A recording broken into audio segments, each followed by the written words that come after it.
Hello दोस्तों, नमस्कार। कैसे हो? हमारे YouTube चैनल पर आपका स्वागत है। तो दोस्तों, श्रीमद् भागवत गीता मैंने तब तक नहीं पढ़ी थी जब तक मुझे ज्ञान नहीं हुआ कि हम सब आत्माएं हैं और ये जिंदगी हम आत्माओं के लिए एक इम्तिहान है। अपने अंदर से अपने सबसे अच्छे रूप को बाहर निकालने का और भागवत गीता इस इम्तिहान को पास करने की एक अहम किताब है।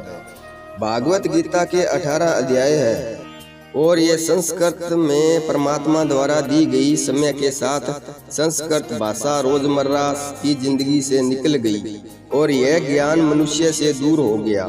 समय समय पर श्रीमद् भागवत गीता का साधारण अक्षरों में अनुवाद किया गया।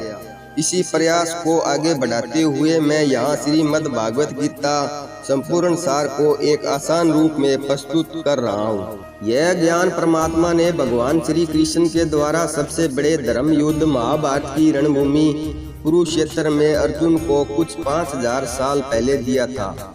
ये वो वक्त था जब धर्म का बार बार उल्लंघन हुआ। परमात्मा का डर मनुष्य से निकल गया। लालच की होड़ में भाई ने भाई को मारने की कोशिश की और यही नहीं, एक व्याख्या को भरी सभा में अपने बड़ों के सामने अपमानित किया गया।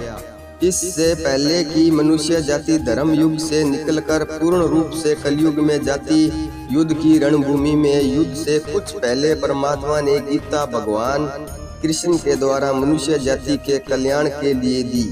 गीता परमात्मा द्वारा दी गई किताब है जो किसी एक धर्म के लिए नहीं बल्कि पूरे मनुष्य जाति के लिए है, पूरी इंसानियत के लिए है, सब आत्माओं के लिए है, क्योंकि ये आत्मा को परमात्मा के बारे में, उसकी सृष्टि के बारे में और सबसे अहम यह उन कायदों के बारे में समझाती है जिनका आत्मा को परमात्मा के बारे में, उसकी सृष्टि और सबसे अहम यह उन कायदों के बारे में समझाती है जिनका आत्मा को मनुष्य के रूप में हर हाल में पालन करना होगा, रक्षा करनी होगी। और इन्हीं कायदों की बुनियाद पे एक आत्मा को शरीर त्याग करने के बाद परखा जाएगा और इस परीक्षा में पास होने पे हमेशा के लिए इस जन्म और मृत्यु से मुक्ति मिलेगी। परमात्मा भागवत गीता में कहते हैं कि सबकी शुरुआत हूँ, मैं शुरू से भी पहले था और सब खत्म होने के बाद भी रहूँगा। सब मुझ में है और मैं सब में हूँ। जो भी तुम छू सकते हो, देख सकते हो, चख सकते हो या सुन सकते हो, वो सब मैं हूँ। ये नदियाँ, पहाड़, सूरज, ग्रहण, चांद, सितारे मैंने बनाए हैं। मैंने भगवान, शैतान, राक्षस और इंसान बनाया। मैं सर्वव्यापी हूँ, मैं सब में रहता हूँ, सब में हूँ, मैं ही हूँ। मैं ही ब्रह्मा बनकर सब बनाता हूँ और रुद्र बनकर सब नष्ट कर देता हूँ। मैं ये सृष्टि यूं ही बनाता और तोड़ता रहूंगा ताकि आत्माओं को मौके मिल सके। भागवत गीता कहती है कि सबसे बड़ी परीक्षा के लिए परमात्मा ने प्रकृति का निर्माण 5 तत्व हवा, अग्नि, जल, पृथ्वी और ईथर से किया है, जिन्हें हम छू कर, चख कर, सूंघ कर और देख कर भी समझ सकते हैं। पर खुद परमात्मा इन 5 इंद्रियों के समझ से बाहर है। उन्हें आत्मा इन इंद्रियों से नहीं जान सकती। आत्मा 5 इंद्रियों के साथ वैसे ही है जैसे एक लोहे का रोबोट जिसे अपने बनाने वाले का कोई पता नहीं। अर्जुन को ही आत्मा का विराट रूप देखने के लिए भगवान कृष्ण ने दिव्य नेत्र दिए थे। भागवत गीता समझाती है कि आत्मा अजन्मी है, इसे कोई मार नहीं सकता, कोई जला नहीं सकता, डुबा नहीं सकता, काट नहीं सकता। लेकिन आत्मा को परमात्मा के साथ रहने के लिए ये परीक्षा रूपी जीवन में बैठना ही पड़ेगा। इस परीक्षा के लिए परमात्मा से बिछड़ के आत्मा पृथ्वी ये किसी न किसी रूप में जन्म लेना ही पड़ता है। 88 करोड़ योनियों को जीने और भोगने के बाद एक आत्मा को मनुष्य का शरीर और दिमाग मिलता है। इस सबसे बड़ी मर्यादाओं की परीक्षा में बैठने के लिए हर मनुष्य को इस पूरी परीक्षा के दौरान तरह तरह की अच्छी और बुरी भावनाओं की चक्रव्यूह में अपने ही बहन और मित्रों के साथ डाला जाता है, जिससे हर आत्मा को अंदर के तामसिक और राजसिक अवगुणों से निकाल के सात्विक जीवन में प्रवेश करने के मौके मिलते हैं। हमारे तामसिक गुणों में वो है जो हमारे अंदर हीन भावना पैदा करके हमें खुद को उदास और नुकसान पहुंचाते हैं। और हमारे राजसिक गुण हमें और लोभी बना के दूसरों के प्रति नुकसान पहुंचा सकते हैं। इस परीक्षा के दौरान हर आत्मा को तामसिक और राजसिक गुणों को खत्म करके अपने सात्विक गुणों से परिचित होना पड़ता है। सात्विक गुण वो है जो आत्मा को अपने आसपास की हर चीज से जोड़े और उन्हें प्यार करने सिखाते हैं। पहला द्वार धर्म का है और शेर इसका प्रतीक है। धर्म वही है जो गीता में लिखा हुआ है। धर्म वही है जो धारण किया हुआ है, जिसे आपका दिल मानता है, जैसे झूठ नहीं बोलना, चोरी नहीं करना, भगवान का निरादर नहीं करना, दूसरों के नुकसान नहीं करना। यही सब धर्म है और हर आत्मा को अपने जीवन काल में हर समय धर्म का पालन करना होगा और उसकी रक्षा करनी होगी।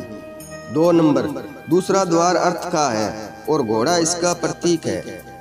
हर आत्मा अपने हर जीवन काल में अपने पृथ्वी पे होने का अर्थ या मूल कारण समझेगी। इस जिंदगी में भोगने वाली चीजें और रिश्तों का आनंद लेगी।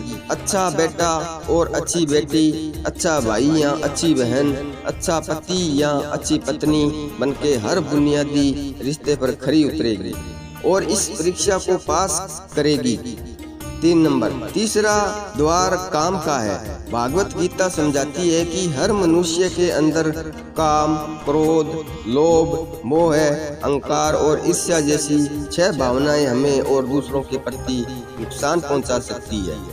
इन भावनाओं को हर मनुष्य को हमेशा अपने नियंत्रण में रखना होगा, क्योंकि इनके बहाव में किया हुआ कोई भी काम हमारे जीवन भर की परेशानी का कारण बन सकता है। और एक आत्मा संतोष और सादगी से इन भावनाओं पर हमेशा के लिए विजय पा सकती है।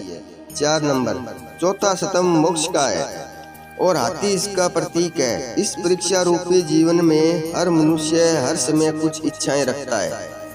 कुछ इच्छाएं एक ही जन्म काल में पूरी हो जाती है, कुछ अधूरी रह जाती है और उनके पूरा होने के लिए आत्मा को वापस पृथ्वी पर आना ही पड़ता है। भागवत गीता समझाती है हमारी इच्छाएं ही मूल कारण है हमारे पृथ्वी पर वापस आने का। अगर हम कोई भी इच्छा न रखें तो इस जीवन और मृत्यु से मुक्त हो सकते हैं। ये द्वार माफी का भी है।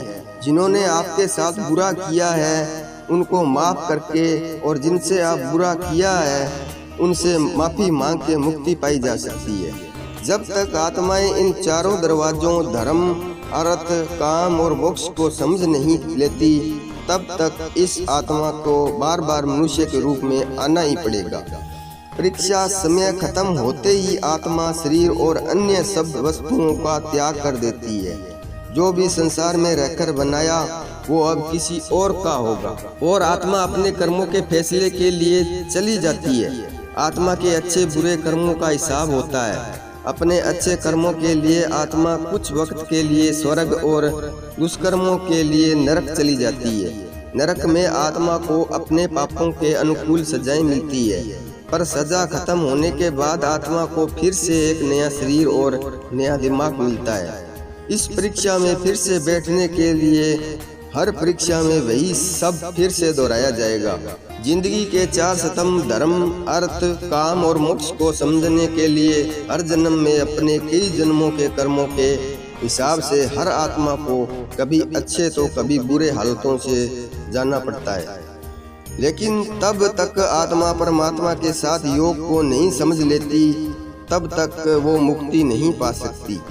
भागवत गीता समझाती है कि मनुष्य अपने शरीर, दिमाग या दिल से भगवान को पा सकता है।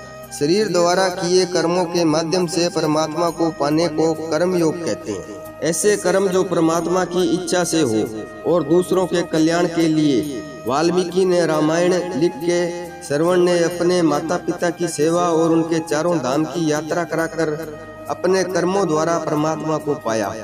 भागवत गीता समझाती है कि एक आत्मा दिमाग से भी परमात्मा के साथ योग लगा सकती है। इसे राजयोग कहते हैं, क्योंकि दिमाग या मस्तिष्क इन सब इंद्रियों का राजा है। एक मनुष्य अपनी आस्था, श्वास प्रणाली, अभ्यास, साधना और तपस्या से परमात्मा के इस योग के रास्ते पा लेता है। इस योग को समझने के लिए हमें अपनी अंदर की शक्तियां यानी चक्कर और कुंडली को समझना पड़ेगा। आत्मा मस्तिष्क से ध्यान लगाकर परमात्मा के साथ योग लगा सकती है। शंकराचार्य, स्वामी परमहंस, स्वामी विवेकानंद और उनके जैसे कई योगी इस योग के रास्ते परमात्मा के साथ संधि लगा पाए। परमात्मा भागवत गीता में कहते हैं कि अगर किसी आत्मा को धर्म ना भी समझ में आए, पर अगर वो मेरी शरण में आ जाए तो मैं उसके सारे पाप माफ कर देता हूँ। परमात्मा को ऐसी दिल की गहराइयों से पुकार पाने को भक्ति योग कहते हैं। चैतन्य महाप्रभु, मीराबाई और भगवान हनुमान इस योग के सबसे बड़े उदाहरण हैं। लेकिन कभी आत्मा अपने होने का मूल कारण भूल के धर्म का उल्लंघन करे या पाप के रास्ते पर निकल जाए तो उसे ठीक करने के लिए परमात्मा को खुद किसी रूप में पृथ्वी पर जन्म लेते हैं। तो आपको ये भागवत गीता सार पसंद आया हो तो दूसरों के साथ शेयर जरूर करें। तो चलो मिलते हैं अगली वीडियो में, तब तक अपना ख्याल रखना। जय श्री कृष्णा, जय हिंद।